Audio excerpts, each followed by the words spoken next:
Leak Island, approximately 75 miles wide. It lies 700 nautical miles from the North Pole and is uninhabited except for occasional polar bears. At 6 a.m. on the 5th of September, wind on the island was from the southwest at 3 knots. Temperature was 26 degrees Fahrenheit and barometric pressure was 29.4 inches of mercury. Broadcasts of weather are automatically made from Axel Heiberg every 3 hours, 24 hours a day. It is a free contribution to the world community.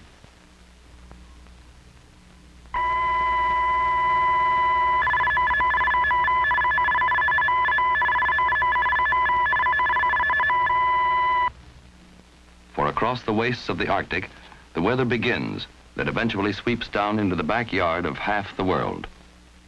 If we are ever to learn about the makeup of the storms in the Northern Hemisphere, we must learn it here. But weather information on the Arctic is scattered and fragmentary. A year-round automatic weather station on Axel Heiberg will fill in some of the gaps, will chart the wilderness of Arctic weather. The broadcast originates with a small weather station installed on the island on the 17th of August, 1961. Power to run the recording and transmitting equipment comes from atomic energy. The specific power source is the radioisotope strontium-90, which gives the generator a design life of 10 years.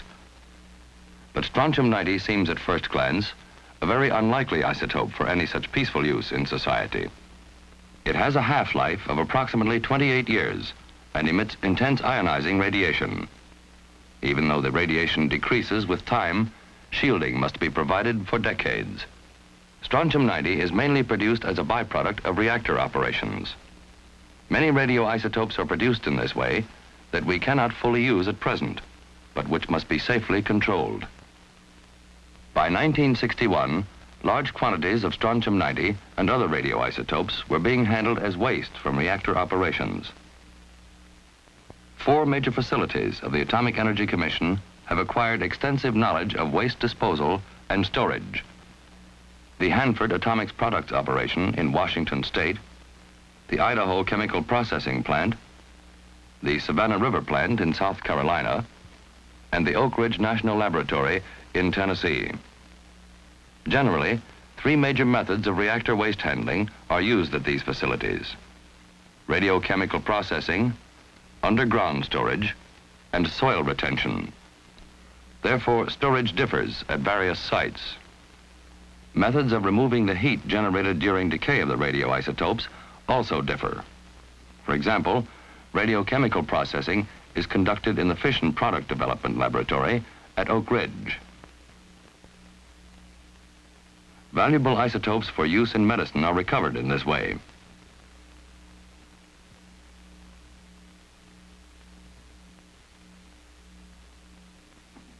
Industry uses isotopes for many applications, including gauging and radiography. In agriculture, animal metabolism studies with tracer quantities of isotopes have increased milk production. Another technique to reduce storage facilities for very low-level waste is that of soil retention. After acidity adjustment and concentration meet AEC health and safety requirements, low-level wastes are discharged into the soil of controlled areas. But high-level radiation waste must be safely stored in large underground tanks. They are generally metal tanks holding up to 1 million gallons of liquid waste. Cost estimates on this method range from 30 cents to $2 per gallon, but it is still the safest and cheapest way to contain high-level wastes. But storage is an unproductive end for energy contained in radioactive waste. Therefore, AEC's Division of Isotopes Development awarded a contract in 1958 to Martin to study the use of strontium-90 as a heat source for small-scale generation of electricity. The job was to convert unproductive quantities of strontium-90 into a useful compound for peaceful applications. The development of a remote automatic weather station was to receive particular attention.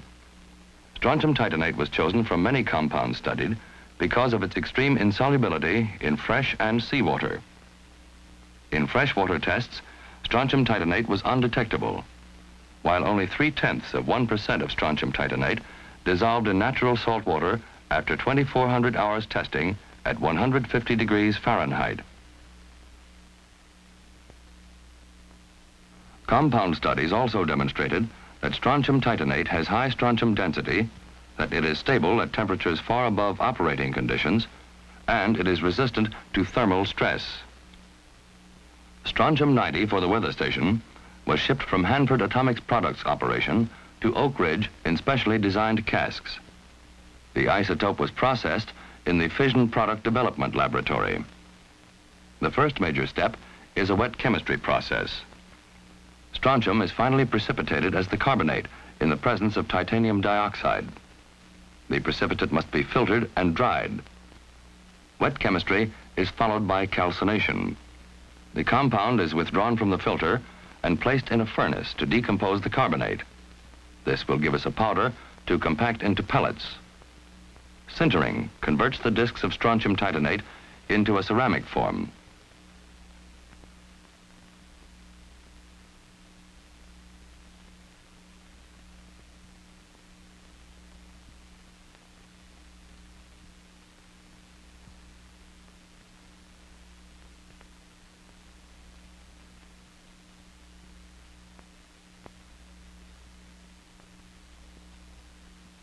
Only 1 pound of fuel is required for the 5-watt generator used in the Arctic. Once loaded, the fuel capsule or container must be welded tight. Some 17,500 curies of strontium titanate have been placed in the capsule. The capsule, in turn, will be loaded in a thermoelectric generator.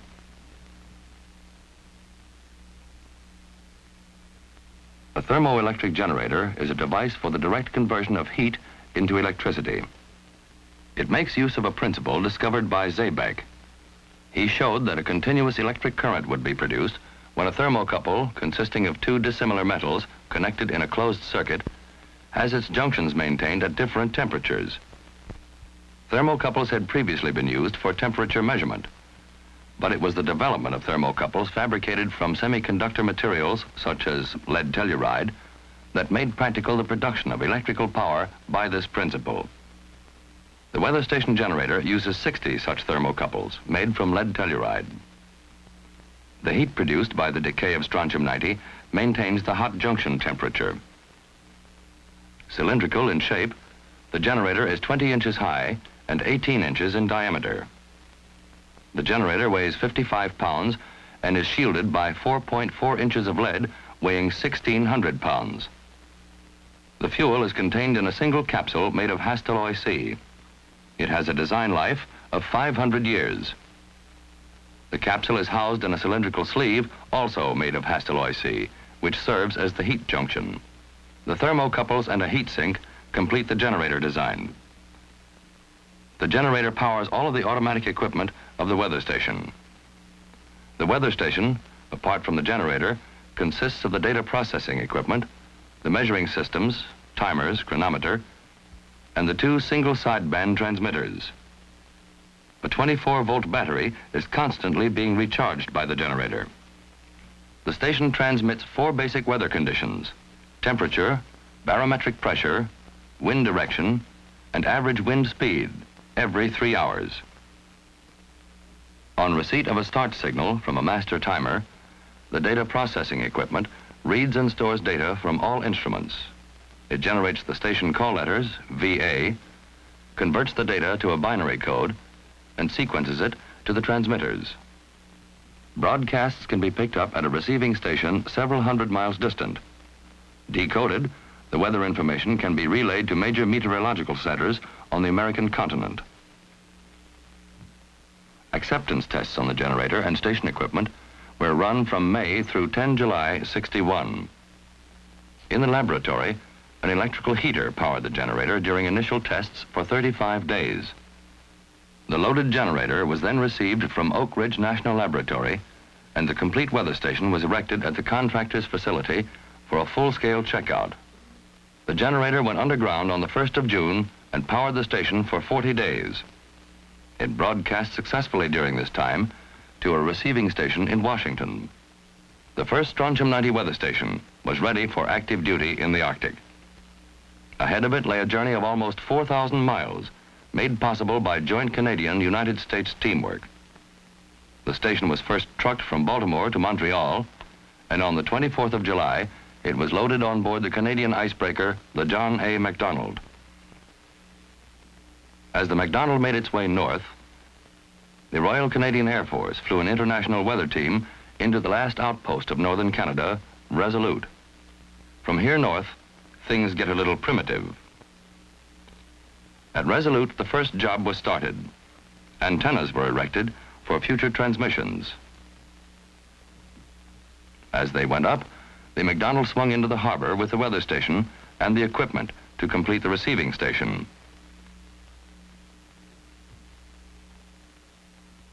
Men and supplies were loaded on the 12th of August.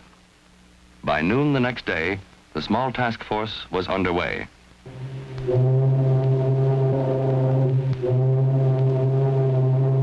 The MacDonald set its course from Resolute around Devon Island, through the narrow passage of Hell's Gate, bound for Graham Island, Northwest Territory. But, as we shall see, problems developed at Graham, and the MacDonald was forced to turn further north. It landed the task force at Sherwood Head on the southern tip of Axel Heiberg Island. As the MacDonald skirted Devon Island on the second day, it began running into floating ice. A helicopter flew out regularly to scout a passage ahead. Glaciers were spotted on the north coast of Devon the second day out. Ice thickened. At Hell's Gate, it was running solid at depths of 4 to 6 feet. As the ship approached Graham Island, the ice closed in. It was now 8 feet deep.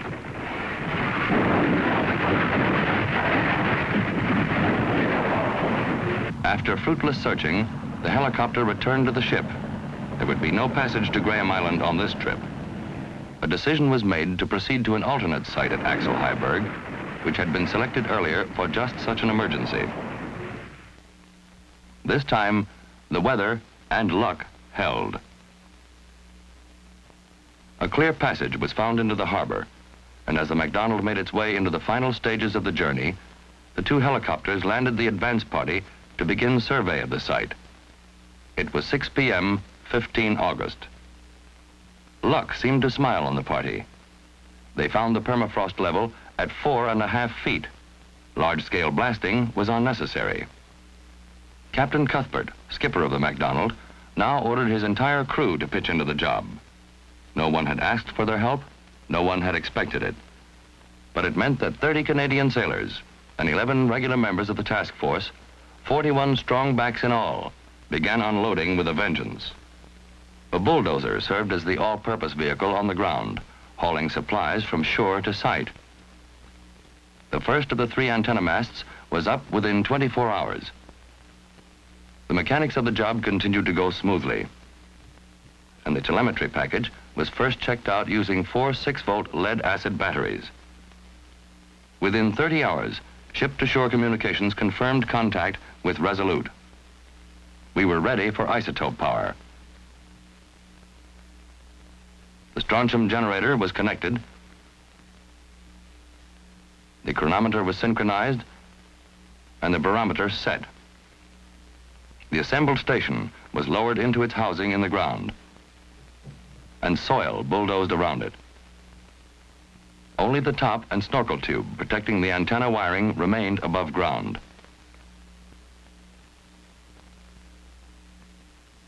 The generator will maintain an average temperature of 70 degrees within the station, protecting the electronic components from Arctic cold. The station was now on its own, with a warning to unlikely Arctic visitors. The last of the installation party returned to the ship. There they awaited word from the receiving station at Resolute to tell them whether or not the job was done. The wait was short. Resolute received the first broadcast.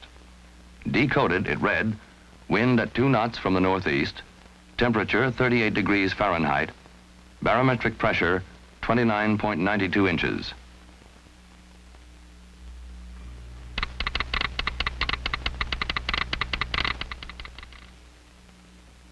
Captain Cuthbert came out of the radio shack with the return wire just 48 hours after he had landed the advance party on the island.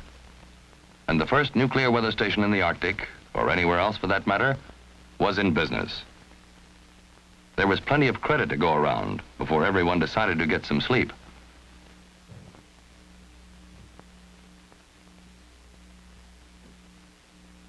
The Arctic station is not the end of the journey, or the end of peaceful use of strontium-90.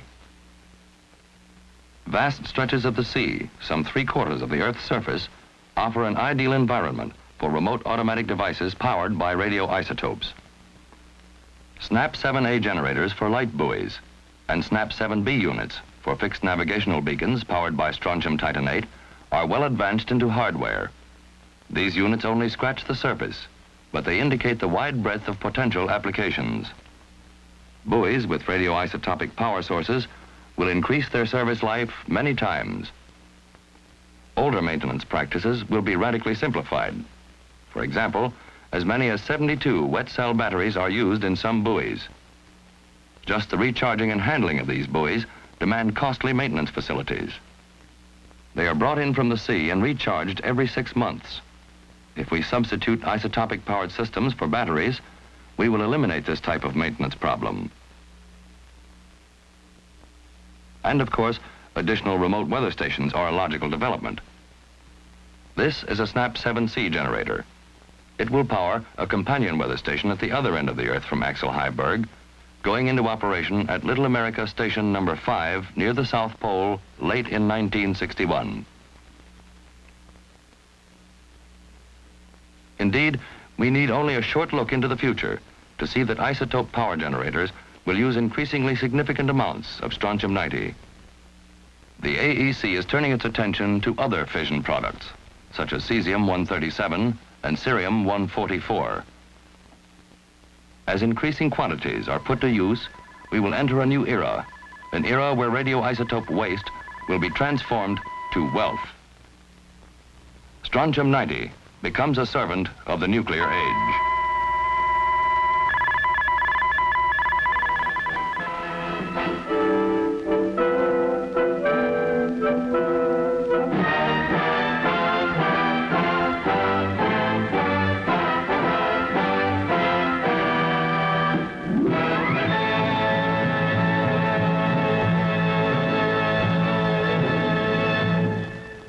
This is National Educational Television.